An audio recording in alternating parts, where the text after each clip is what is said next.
Ser podcast.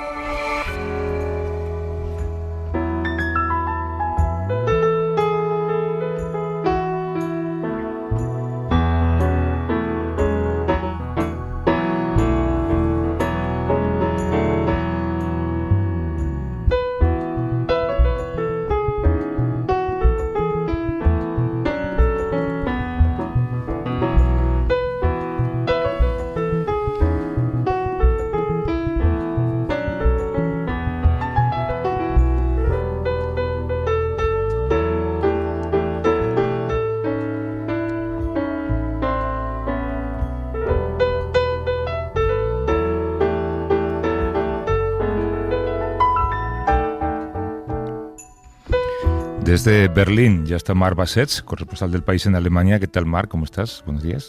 Hola, Javier. Buenos días. Guten Morgen. No hay ola de calor en Berlín, supongo, ¿no? Como tenemos... Pues creo que como en España no, pero ayer bastante más de 20 grados. Calor hace, ya es tiempo veraniego. Y eso para Berlín en esta época del año supongo que será un poco anómalo también, ¿no? Sí, yo no estaba aquí el año pasado, pero como sabes estaba aquí hace 20 años y me parece que sí, no lo recuerdo así, pero sí, hace tiempo de verano. Y hay que decir que Berlín es magnífica. Cuando llega la primavera y el verano es una ciudad, bueno, es esplendoroso, ¿no? Los parques, es una ciudad, lo hemos comentado otras veces, ¿no? Muy grande, muy extensa, y a mí me gusta mucho pasear y descubrir barrios, porque en el fondo casi me parece que lo menos interesante de Berlín es el centro. Es interesante, ¿eh? Quien vaya a Berlín, que vaya al centro y vaya a visitar lo que hay que visitar, pero luego hay tantos barrios, tanta extensión. Es una ciudad 8 veces más extensa que Barcelona o que París, por ejemplo, ¿no? No se termina nunca, son kilómetros y kilómetros de barrios desconocidos.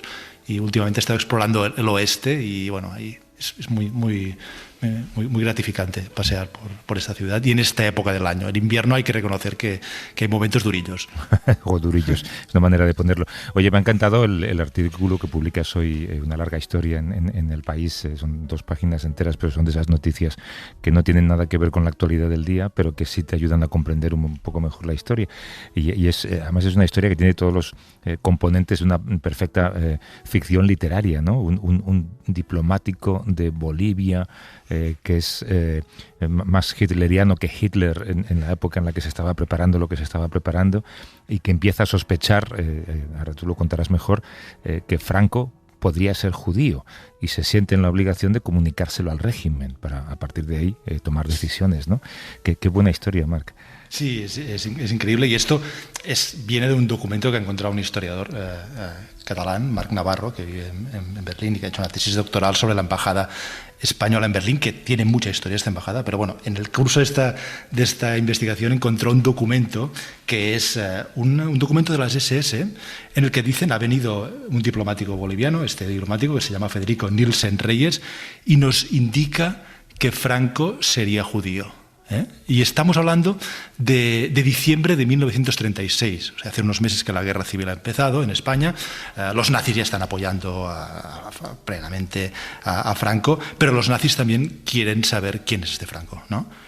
Y entonces hay alguien que llega y les dice es judío. Es un rumor que siempre ha circulado y había circulado en aquella época, pero el hecho de que se lo tomase en serio este diplomático, que lo comunicase a la oficina que dependía últimamente de Heydrich y después de Himmler, pues claro, es bastante alucinante, ¿no? Que llegase a este punto. Y luego el personaje este del diplomático boliviano, Nielsen Reyes, que era un nazi acérrimo, como dices, fue el primer traductor de la primera edición de Mein Kampf, el libro de Hitler, Mi lucha, al español, publicado en el 35 en Barcelona y después en el 37 en Ávila de nuevo, ¿no?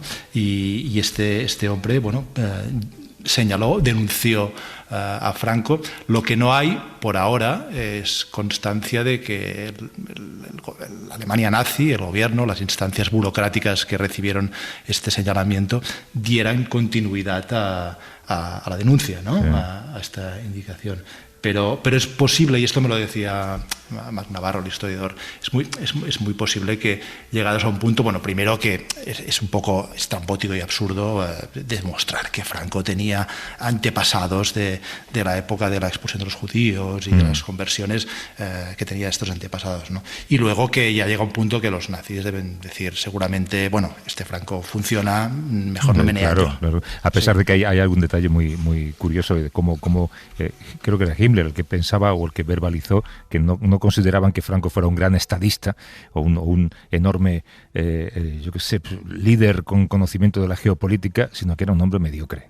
Sí, es que, bueno, los nazis y Franco fueron aliados y tuvieron una amistad, una cercanía muy fuerte, pero a la vez una enorme desconfianza, que este documento lo prueba. Pero después, cuando Franco y Hitler se reúnen en Hendaya en el 40, y esto lo he visto, bueno, lo he leído porque me he estado documentando, leyendo la biografía de Julián Casanova, que Canaris, el general Canaris, dice, que era el jefe de los servicios secretos alemanes, dice que es un mequetrefe, Franco. Desconfiaba mucho entre ellos. He pensado, cuando he leído esa palabra en tu texto, he pensado si la traducción es correcta, si has sido generoso en la traducción, no lo sé. Sí, yo he citado a Casanova, ¿no?, que ha publicado esta magnífica biografía de Franco que acaba de salir. Sí. Es, además, el texto que tú has escrito viene acompañado de esa fotografía donde Hitler y Franco pasan revista a las tropas en Hendaya. Esa fotografía, además, te pones a mirar y no terminas, ¿no? Los detalles, la actitud, los uniformes militares, las estaturas de Hitler y de Franco. Hay tantas cosas en las que te puedes fijar.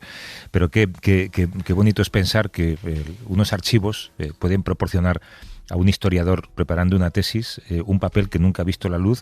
En algunos casos él menciona a otro, Marc Navarro, ¿no? Un papel que apenas es legible, pero en el que se puede ver todavía pues esto. Que, por cierto, el diplomático bolivariano, claro, igual luego tendría algo que ver con el hecho de que muchos nazis, después de la guerra, tuvieran cierta red de ayuda en países de Sudamérica, ¿no? Sí, indagando un poco en la historia de este Nielsen Reyes, que yo creo que tú lo decías al principio, da para una novela, ¿no?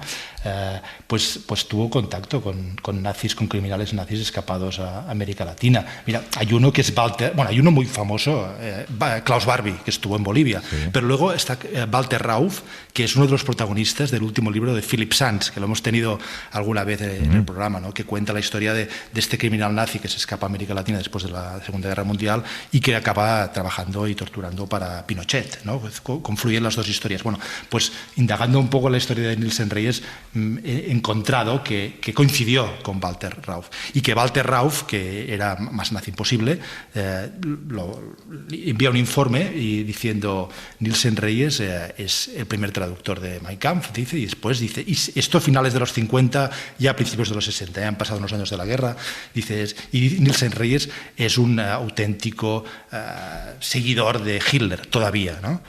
Es decir, mantuvo esta fe nazi hasta el final, como muchos regímenes dictatoriales de América Latina de esta época tenían esta relación, ¿no? con las ideologías totalitarias y con personas concretas que habían participado en el régimen hitleriano y en el Holocausto. Ayer escuché también una información. Existe un ministro contra el antisemitismo en Alemania, ¿no? Sí. Hay un ministerio entero. No, le llaman la traducción sería el comisionado del gobierno para el antisemitismo, que tiene una oficina, pero no es un ministerio en el sentido de un edificio para él, ¿no? Pero sí, este cargo existe y se escucha lo que él dice, se escucha y se debate, y últimamente he tenido algunas intervenciones sobre lo que está sucediendo en Gaza y sobre la relación de Alemania con Israel, que ya lo hemos comentado otras veces, ¿no? Es una cuestión que tiene también mucho fondo y muy histórico. Eso te iba a comentar, que creo que, no sé si ha dicho en los últimos días o recientemente, algo así como que lo que está ocurriendo, lo que está haciendo Israel en Palestina, en Gaza, pues no sé si usó la palabra aberración, pero lo que sí dijo es que no se puede usar la palabra genocidio desde su criterio en ese cargo, ¿no? No sé si esto se ajusta a lo que he escuchado.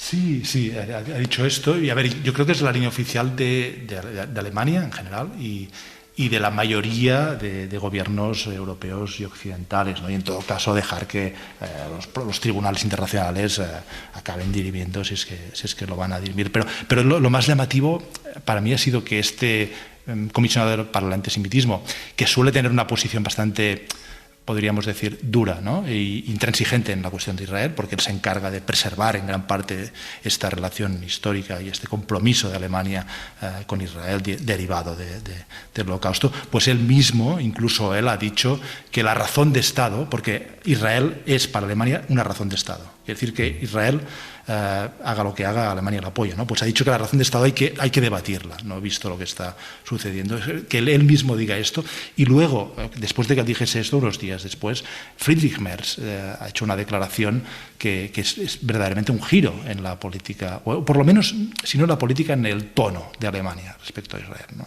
Este lunes criticó directamente, dijo que no podía justificarse el trato que se estaba dando a la población civil en Gaza, que esto no podía justificarse por la lucha contra el terrorismo de Hamás, y que aunque Alemania, y dijo una frase que lo explica muy bien, ¿no? Dijo: Alemania está obligado, como ningún otro país en el mundo, a contenerse a la hora de dar consejos a Israel. Es decir, Alemania no se atreve a decir a Israel lo que está bien y lo que está mal. Dice, pero aún así, cuando se sobrepasan ciertos límites, y es lo que estamos viendo ahora respecto al derecho humanitario, el canciller debe decir algo. Y el hecho de que haya pronunciado estas palabras se ha interpretado ya como un giro. El interrogante, verdaderamente, es si este giro es solo de tono, que ya es mucho, o si habrá un giro también de política, ¿no? Claro. En cuanto a la entrega de armas, en cuanto a si debe haber unas sanciones, pues el debate que hay en Bruselas, pero hay personas que expertos y especialistas que dicen, bueno, en Alemania ya un cambio de tono, el cambio de tono ya es un cambio de política, ¿no? Ahora habrá que ver si va más allá o no, teniendo en cuenta esta circunstancia, teniendo en cuenta la historia de Alemania y teniendo en cuenta que, aunque no está escrito en la Constitución, casi es como si lo estuviese, ¿no? Sí. Que Israel es razón de Estado para Alemania. Esto lo verbalizó muy bien Angela Merkel hace unos años, ¿no? Creo que dijo algo así como que la seguridad de Israel es un compromiso permanente de Alemania, si no recuerdo mal.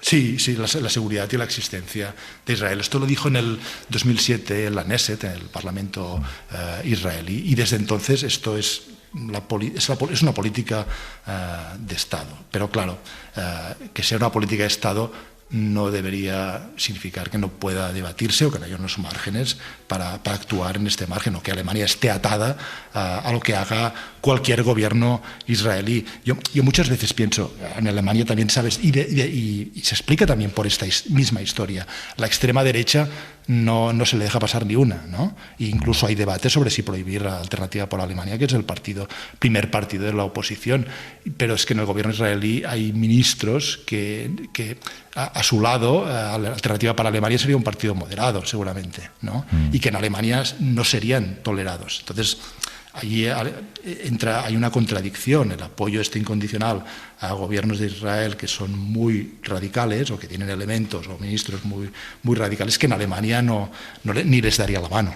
Yeah. Claro, estoy pensando que ayer estábamos hablando con Peridis sobre cómo, en la época del procés, cómo los adolescentes fueron quizá el grupo de edad que más se movilizó en las manifestaciones, también los que ideológicamente se volcaron con ello, ¿no? Y fíjate lo que está pasando en Estados Unidos, ¿no? Ahora con las universidades privadas, cómo se están prohibiendo manifestaciones, cómo se está apuntando a la gente que se manifiesta en favor de Palestina. Yo me pregunto, claro, tú tienes un hijo en edad escolar, además, me pregunto si en Alemania esa generación joven, esa generación menor de 20 años, es la que más se ha movilizado, si es que se ha movilizado por la causa palestina. Ha habido movilizaciones, pero yo no diría que sean significativas y masivas, ¿no? Yo pienso que las últimas movilizaciones generacionales en Alemania de esta generación, ¿no? De la juventud, fueron, ahora ya no, yo no estaba aquí todavía, pero hace unos 5 años con los Viernes para el Futuro, ¿te acuerdas? Sí. Por el cambio climático, y que realmente pareció que había un momento fuerte de impulso porque la juventud alemana, sobre todo alemana, pero también en toda Europa, se movilizaba por esta cuestión, y sin embargo a mí me da la sensación de que esto se ha diluido bastante, ¿no? Y el cambio climático ha pasado un poco en el orden de prioridades de la política europea y de las políticas de los respectivos estados, ha caído, ¿no? como prioridad, ya no está tanto en la agenda y tampoco está en la calle como lo estuvo, bueno, el famoso personaje de Greta Thunberg, ¿no? Que luego también se implicó mucho en la cuestión palestina, ¿no?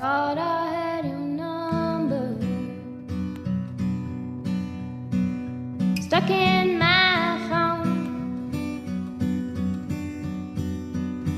Oh, but I can't find it nowhere. And besides, it's been too long.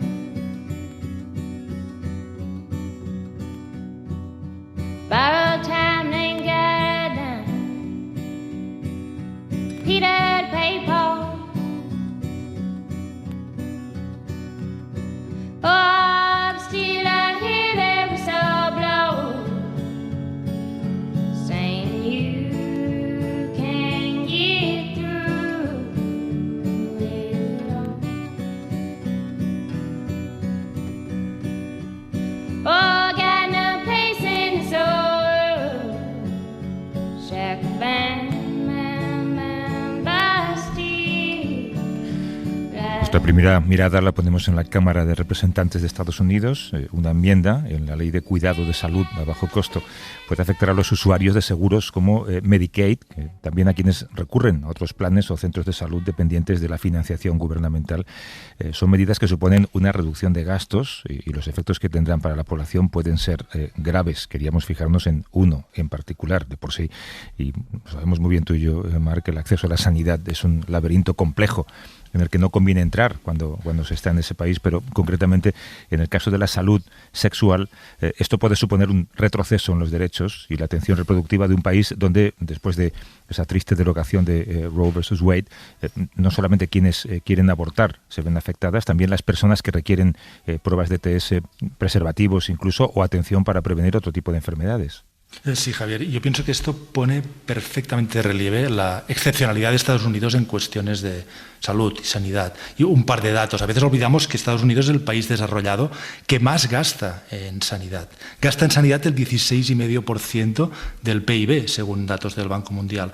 Alemania o Francia, por poner dos ejemplos, gastan un 12%. España menos del 10%. Pero lo que sucede en Estados Unidos es que el gasto es mayoritariamente privado, con seguros privados. No hay una sanidad pública universal como en nuestros países, como en Europa, lo que no significa que no existan sistemas públicos. Uno de ellos es Medicare, que es para las personas mayores, y el otro es Medicaid, que es el seguro público para las personas con menos ingresos, y esto es precisamente lo que ahora en este debate presupuestario en el Congreso de Estados Unidos, Medicaid, lo que se está viendo amenazado. Estos recortes de Medicaid, la propuesta de ley, y te cito una crónica del diario USA Today de hace unos días, prohibirían a Medicaid sufragar servicios de cualquier tipo para instituciones sin ánimo de lucro que estén dedicadas principalmente a la planificación familiar o a la salud reproductiva o que practiquen abortos, cierro las comillas. La más destacada de estas organizaciones afectadas por los recortes, una organización importantísima en Estados Unidos, se llama Planned Parenthood, no sé cómo traducirlo, paternidad planificada. Es una organización que ofrece cada año sus servicios a más de 2 millones de personas en 600 centros en todo el país y suele estar siempre en el centro de todas las controversias sobre el derecho al aborto, restringido, como recordaba hace un momento, severamente en Estados Unidos por la decisión del Supremo en el 2022. La batalla que hay ahora en el Congreso entra dentro de la categoría de batallas clásicas y desde hace años y décadas de la derecha de Estados Unidos, del Partido Republicano. Trump lo exagera, ¿no? Y lo promueve, pero esto es, digamos, sería aquel tipo de peleas políticas que no son estrictamente trumpianas, que vienen de lejos y que tienen mucho apoyo en la derecha religiosa y en el Partido Republicano. Ahora que tanto se habla de polarización y de guerras culturales, puede decirse que el derecho al aborto en Estados Unidos es la guerra cultural por excelencia, desde hace al menos medio siglo, y con Trump no solo sigue, sino que va un paso más allá. La portavoz de esta federación de Planned Parenthood es Alejandra Soto y nos escucha desde Nueva York. Son 6 horas menos ahora mismo, así que le agradecemos mucho que haya trasnochado para hablar un momento con nosotros. ¿Cómo estás, Alejandra? Buenos días o buenas noches. Muy bien, buenos días, y al contrario, siempre un placer conversar con ustedes. Sí, gracias. Claro, esto Trump lo vende como un ahorro, pero es una cuestión ideológica, ¿verdad, Alejandra? Un ahorro que, por cierto, va a costarle al país porque habrá un déficit y todo con miras a ofrecerle recortes tributarios a los ya multimillonarios, ¿no? Que siempre es, ahora sí que el juego de estire y afloje cuando se habla de presupuesto, cuando hay un partido republicano versus un partido demócrata en el poder, quiénes son quienes pagamos menos o más impuestos, y los republicanos tienden a favorecer a la clase más adinerada. Pero sí, como ustedes ya lo han dicho, principalmente esto está afectando a quienes más ayuda necesitan, ¿no? A las comunidades con bajos ingresos, que de por sí dependen de esos fondos federales para su cobertura de salud y que pueden quedarse sin ese servicio. Calculáis que los datos que manejáis, que tendrían que cerrar unas 200 clínicas, dejar desatendidas a más de 1 millón de personas. Es muy triste escuchar esto, ¿eh? Así es, y si me permites, déjales pinto un poquito el panorama antes de adentrarme a los centros de salud que podrían cerrar. Como tú mencionaste, desapareció Roe versus Wade hace ya 2 años y desde ese momento desaparece la protección federal del aborto a nivel federal. Entonces, ¿qué sucede? Que cada estado, cada uno de los 50 estados, tiene entonces que decidir si el aborto va a ser legal o no legal en su estado, y donde hay una prohibición, bajo cuál contexto, cuáles excepciones, si es que hay excepciones o no. Entonces, de por sí tenemos un Estados Unidos fracturado en cuanto al acceso al aborto. Ahora, abriéndonos un poquito más, el aborto como parte de la salud reproductiva, ¿eso qué significa? Que en estados donde el aborto está prohibido o limitado, también se ve afectado otros servicios de salud reproductiva, acceso a anticonceptivos, pruebas y tratamientos de infecciones de transmisión sexual, cánceres de uterino, por ejemplo, no detectados o no tratados, etcétera. Porque obviamente cuando le prohíbes a un centro de salud, a un hospital, dar un tratamiento de salud reproductiva, se ocasiona un efecto dominó donde se convierte más difícil acceso a los demás tratamientos. Entonces, ese es el panorama que teníamos, ¿no? Y todo esto ocurrido, obviamente, ahora sí que con bases en el primer gobierno Trump hace ya varios años. Regresa Trump al poder, dice que él no apoya una prohibición nacional del aborto, que algunos legisladores republicanos sí apoyan, y que todo debe quedarse como está, en manos de los estados. Pero curiosamente, ese es el poder ejecutivo, ¿no? Donald Trump. Pero curiosamente, dentro del Congreso existen estos legisladores que no han quitado el dedo del renglón, que están buscando una prohibición nacional del aborto, que saben que esta no tiene apoyo entre los votantes, los constituyentes, incluso constituyentes republicanos. Entonces, ¿qué es lo que están haciendo? A través de otros proyectos de ley, como es el caso en el proyecto que tenemos actual ahorita de conciliación de presupuesto en la Cámara, que se va ahorita al Senado en junio, a través de esos proyectos de ley empiezan a socavar la salud reproductiva por otros lados, en este caso por Medicaid, por quién recibe, cuáles organizaciones reciben fondos de Medicaid para otras partes de salud reproductiva que no son abortos, pero que por ende van a resultar en convertirse en una prohibición nacional. Y sí, de los 600 centros de salud que Planned Parenthood tiene en 49 estados del país, 200 podrían cerrar si aprueban este proyecto de ley. Y ojo, la mayoría de esos 200 en estados donde el aborto está permitido y protegido. Entonces, ahí es donde está esa conexión, ¿no? De que están atacando Medicaid, que no tiene que ver con aborto, pero va a acabar cerrando centros donde el aborto es legal. Lo estrangulan de manera financiera, ¿no? Es maquiavélico esto que cuenta de Marc. Sí, se socava este derecho por la puerta de atrás, se puede decir, exacto, ¿no? ¿Cómo afecta a una mujer en uno de estos estados, concretamente, en su vida y en su salud, esta medida? ¿Cómo va a afectar? Y agradezco la pregunta porque el análisis político, bueno, puede ser muy interesante, pero hablemos de personas reales a quien esto realmente le afecta, ¿no? Imaginémonos, para empezar, la mayoría de los abortos en Estados Unidos los solicitan mujeres que ya son madres. Entonces, por una parte, dejemos a un lado ese concepto que muchísimas personas tienen de que es una mujer joven, de es una mujer que tal vez ni siquiera piensa en utilizar protección, preservativos, etcétera, y que utiliza el aborto como una forma de no tener hijos, precisamente por por no cuidarse a la hora de tener relaciones sexuales. No, la gran mayoría de las mujeres que tienen un aborto son mujeres que ya son madres, que conocen perfectamente lo que significa un embarazo, etapas de gestación, lo que significa en cuestión de dinero traer y criar, ¿no?, a un hijo al mundo, y lo que significa para su vida, su futuro, la de su familia, lo que quieren, el plan de vida que tengan ella, su pareja, su familia, etcétera. ¿Qué es lo que ocurre? Que sea una persona con bajos ingresos, que de por sí vive ya en lugares, pueden ser zonas rurales o incluso zonas suburbanas o urbanas, pero donde exista una escasez de médicos o una escasez de hospitales, centros de salud. Literalmente los centros de Planned Parenthood son su primera y en muchos casos su única opción de salud, punto. No solamente de salud reproductiva, sino de salud, punto. Su primer paso, su primera entrada.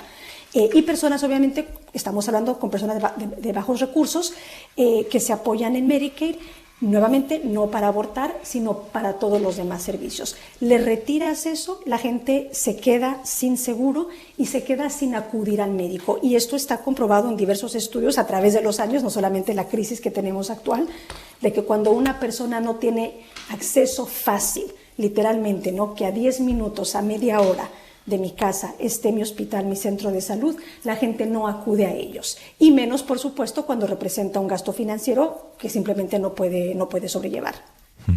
Te voy a pedir, Alejandra, casi una reflexión más personal, ¿no? Porque tendemos a pensar que los derechos adquiridos son derechos permanentes con los que vamos a convivir el resto de nuestras vidas, ¿no?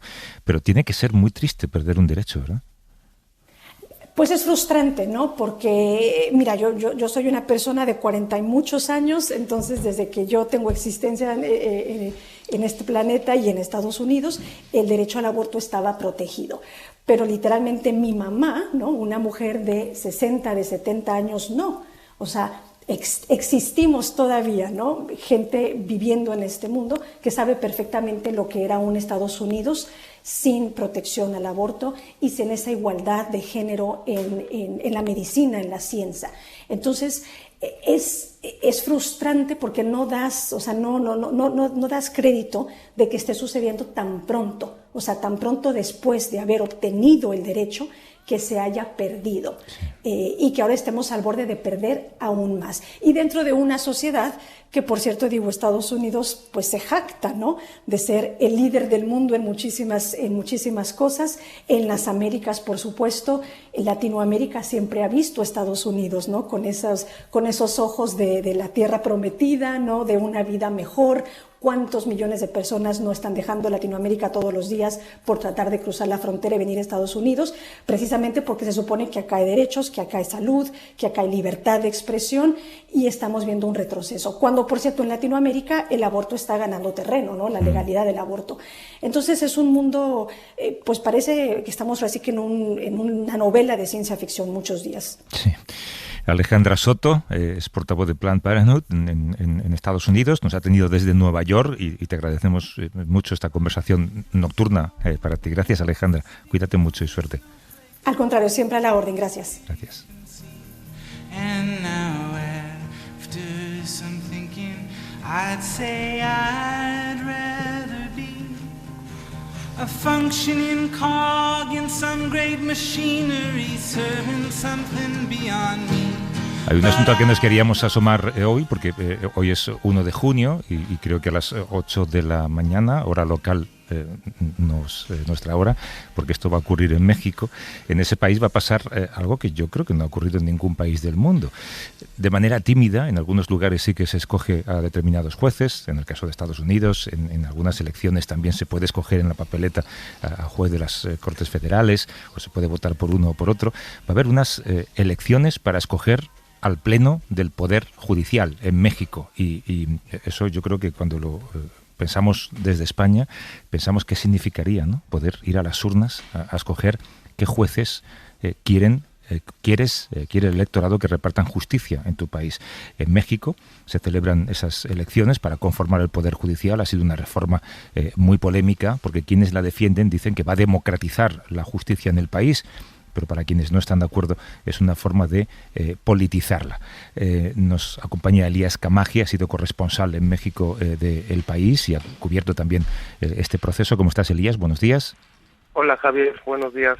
Sí, es un proceso inédito para México completamente, más de 2.680 cargos están en juego en unas horas, en un proceso inédito, nunca se había hecho esto en México y bueno, se abre una nueva época, una nueva etapa para el país, porque es una de las grandes batallas que emprendió el expresidente López Obrador, que salió con una aprobación muy alta del 80%, y apenas unos meses antes de dejar su mandato el año pasado, en febrero, pues eligió esta batalla contra el Poder Judicial, que era uno de los contrapesos más grandes de su poder, y que bueno, pues ha decidido hacer prácticamente una reforma de todo, de los cargos que están en ese poder, ¿no? Estamos hablando de el pleno de la Suprema Corte, pero también magistrados de distrito, jueces de distrito, y además jueces locales. Se van a repartir 6 boletas en algunos estados. En México, que es un país federal, pueda llegar a ser hasta 9 boletas incluso. Entonces va a ser muy complicado, Javier, porque pues son demasiados cargos, y una de las grandes batallas ahora mismo es precisamente pues la participación, ¿no? Se habla incluso de un 5% de participación de los electores, porque pues es demasiado complejo el proceso. Entonces, uno de los principales batallas va a ser cuántas personas realmente van a salir a votar, ¿no? Eso será muy importante para el bloque gobernante, para Morena, porque se están jugando también pues la legitimidad de esta decisión, ¿no? En frente a una autoridad electoral pues que acusaba tener muy poco presupuesto para realizarlo, en muchas dudas de la oposición que ha llamado a no participar. En fin, es un proceso pues que no tiene paralelo en ningún otro país. Solo Bolivia tiene una elección similar. En algunos estados de Estados Unidos se eligen algunos jueces en los estados, pero ningún otro país había emprendido un intento tan ambicioso por eso. Me cuesta imaginar, bueno, a algunos no me cuesta tanto, iba a decir, por ejemplo, al juez Peinado haciendo campaña. ¿Cómo ha sido ese proceso electoral? ¿Ha habido campaña por parte de los jueces para hacerse conocer? Hubo una especie de campaña, o sea, había unos filtros para postularse y se les daban algunos espacios de oficiales en internet. No había campañas porque uno de los principales problemas es pues quién está detrás de estos jueces, ¿no? O sea, por ejemplo, se ha hablado de que ha habido candidatos ligados al crimen organizado o candidatos que están vinculados a, por ejemplo, grupos religiosos o, por supuesto, partidos políticos, ¿no? Y si los partidos políticos están influyendo en la elección, porque claro, tienen un interés de tener pues ciertos cotos de poder, ¿no? Entonces, las campañas están siendo bastante sui generis. Por ejemplo, te decía de los partidos políticos. El partido oficialista, Morena, se estima que más de 2/3 de los candidatos a jueces pues son afines a este partido porque es el partido que ha impulsado este proceso, ¿no? En el caso de la Suprema Corte, que es el escalafón más alto, pues se está hablando de que en la boleta te dice quién está proponiendo a este candidato. Por ejemplo, el antiguo Poder Judicial, ¿no? O sea, los antiguos ministros de la Suprema Corte, que tienen perfiles un poco más técnicos, o por ejemplo, Morena, que ya tenía pues un perfil de candidatos que creen que pueden dar o hacer un mejor papel, ¿no? Recordemos que la Suprema Corte de México tiene 11 miembros. El ejecutivo de Claudia Sheinbaum, la presidenta, tenía la posibilidad de elegir, y ya con los que había elegido López Obrador, o nombrar algunos ministros de la Suprema Corte, ya tenía la posibilidad de cambiar el control de la Suprema Corte, ¿no? Entonces es uno de los puntos que más se ha cuestionado, si realmente era necesario someterlo a las urnas, ¿no? En vista también de la baja participación y de las complicaciones que ha traído esta elección.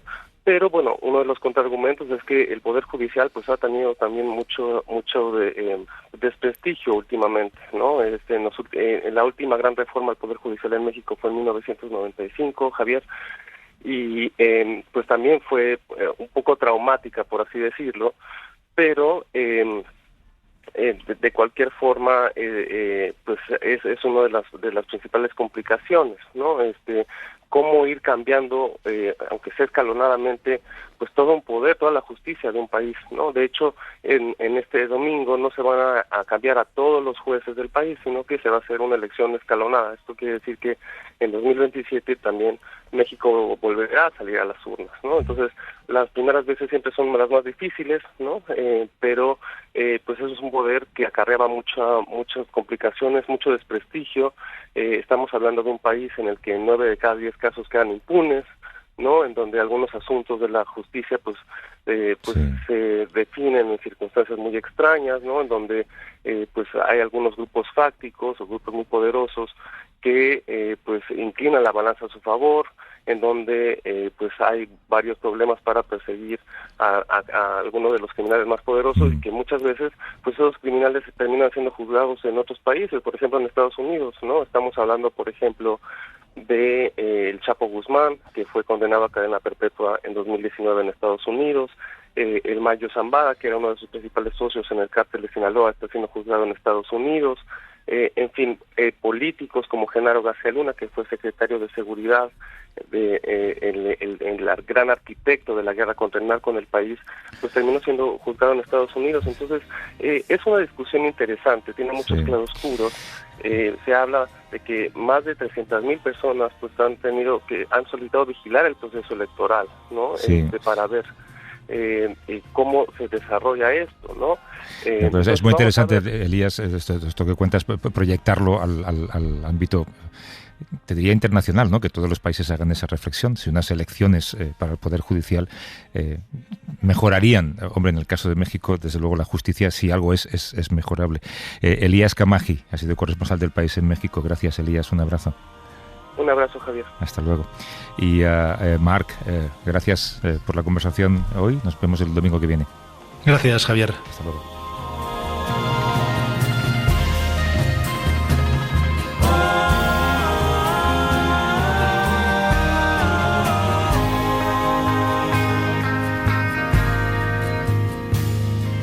Someday I'll be like the man on the screen.